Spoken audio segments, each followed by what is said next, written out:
think earlier than we would in Italy, but still with 10 minutes delay.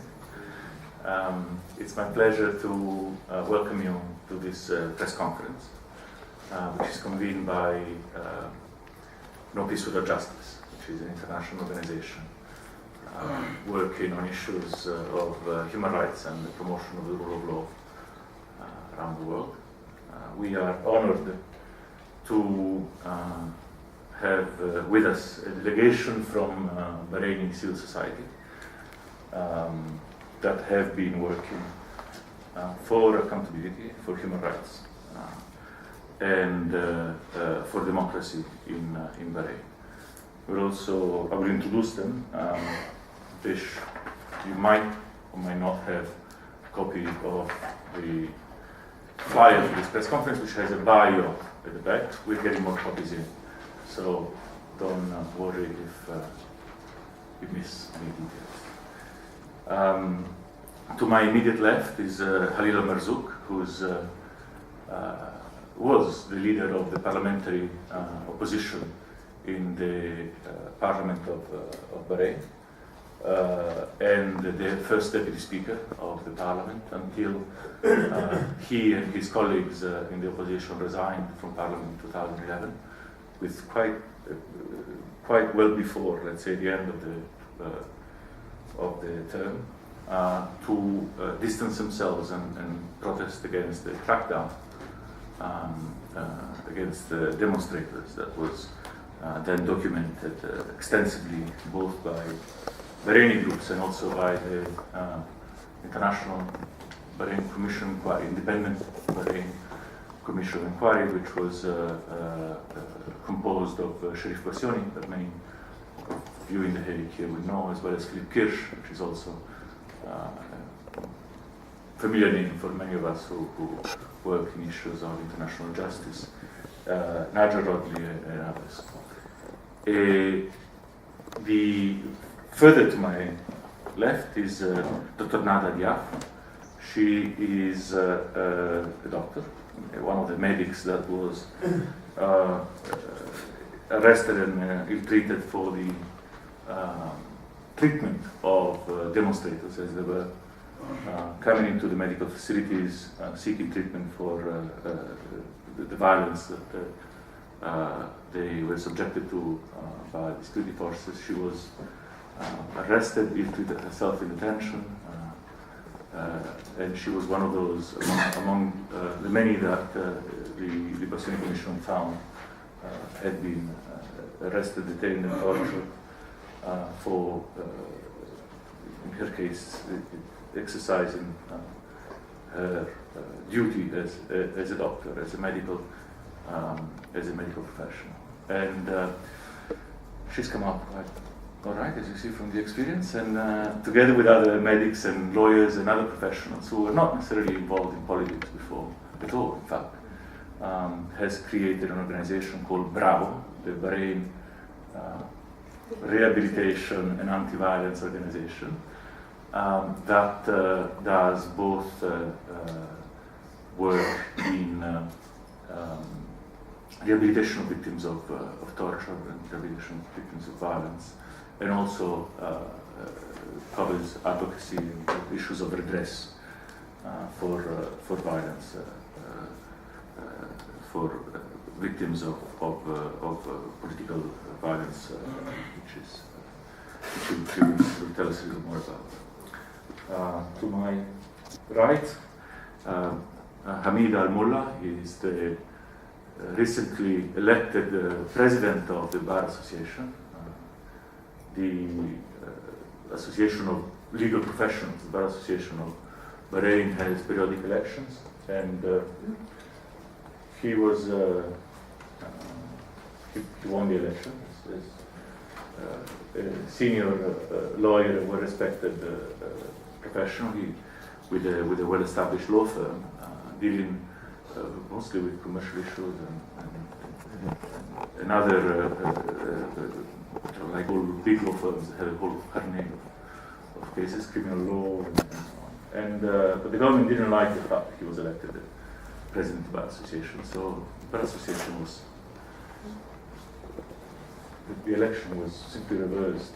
So he is the president of the Bar Association and doesn't have president anymore. I think maybe there is another appointee by the government, but I'm not exactly sure how that went. And maybe he can tell us about that as well. And to my far right, far left, I have Maria Matavaja. She's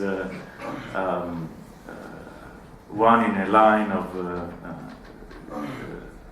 very many human rights defenders, and she's currently the acting head of the Bahrain Center for Human Rights.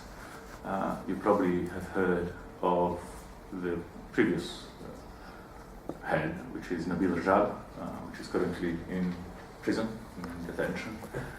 He was one of those who we heard from abroad on the echoes of in prison for a tweet. That's, he's in prison. He's one of those in prison for a tweet. I like to blame Twitter for all the damage that is done. And finally, we are very, very pleased and honored to be joined by a representative from Human Rights Watch. Many of you who are in The Hague and follow international justice know her already, as she's at the forefront of Human Rights Watch's advocacy on international justice. And Liz will also make a brief presentation and maybe also take part, answer some of the questions that you have. Okay. I've only have one mic, so we'll move it around. Khalid, you have the floor. Thank you very much, and a very warm welcome to everyone. Just thanking No Peace Without Justice for arranging this. Let me give you just a brief idea about Bahrain. Bahrain is a very tiny island in Arabian Gulf with population 1.2 millions, and half of it is Bahrainis only. We're talking about 600,000 Bahrainis only. So this will keep it in mind during the discussion here. In all nations, they have remarkable days, and we have lots of remarkable days in Bahrain, but let me speak specifically today about 14 February and 23rd November, both in 2011. 14 February marks the eruption of the Bahraini flavor of Arab Spring, what we call it, when massive people demonstrated peacefully in the street, protesting against having no state, no institutional state to protect them, to provide them with justice, with equality, with social justice, with future for themselves and for their children. And due to the crackdown by the government and pressure from international community, the king appointed commission. Nicola just named famous international judges who came to Bahrain, and those who are even the founder of the ICC, International Justice. And this is due to lack of independent judicial authority in Bahrain, independent media, independent body that could describe what is happening in Bahrain. By 23rd November, what we call the BICI report being launched, it's been accepted by the king and the government, and they committed themselves to implement the recommendation. And we have to remark this as an unprecedented move by the king, but lost unprecedented value because of what's happening afterward. So it was a good step, but this step was eaten up, or the value of this step was eaten up because no fulfillment to the commitment to implement. The report documented lots of violations to human rights, killing, extrajudicial killing, in detention, in the street. It's talking about demolishing mosques, and this is very precious to religious people. Talking about wide arrest, 2,900 people being extrajudicial or subject to extrajudicial arrest, torture, systematic torture. It was not talking about individual acts, it was talking about systematic torture. It was talking about firing people, expelling students, it was talking about defamation of main element of the community. So lots of things been documented, not by Bahraini human rights. It's by international, well-recognized international judges. Benchmarking what has happened before BICI report and what is ongoing in Bahrain, we see no changes. We see no changes because the attitude, the strategy of the government towards the implementation, as we are approaching the anniversary, the first anniversary of the BICI report, is that it wants to have a checklist marked as done, but actually it's not to improve the human rights situation in Bahrain. It's not to stop the human rights violation in Bahrain. It's not to institutionalize the prevention of human rights abuses in Bahrain. And this one, several NGOs and maybe local and international NGOs, when they looked at the BICI report, and especially when they looked at the recommendations and key conclusions, they came up with this one. BICI himself, or the BICI, Kersh and BICI and Nigel, not just to undermine those contributions, the absence of state of law, the rule of law, the equality before law. This is a very fundamental and key conclusion. And the response to that is to respond to the people's demand of establishing an institutionalized state with independence of authorities, and to make it a state of law, make everyone equal before the law. This has not been addressed. And because this key recommendation and conclusion has not been addressed, when we talk about further investigation to torture, it's nothing, zero value. It could not put people to accountability. It could not even prevent different people from pursuing more torture and more ill treatment to the people.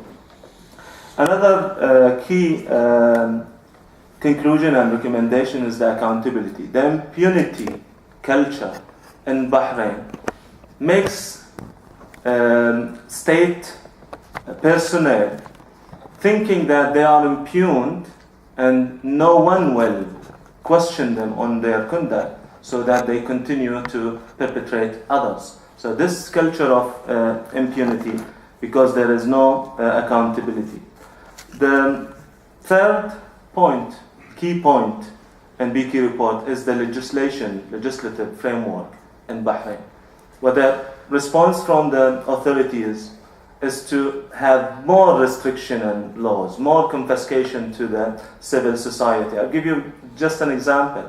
And instead of improving the situation of human rights and capabilities of people to express their freedom of expression and assembly and practice their life peacefully, they went in legislating something not urgent by the Bahraini Commercial Chamber of Commerce, restricting their actions to be taken by the cabinet if those are not in compliance with the decision of the leadership.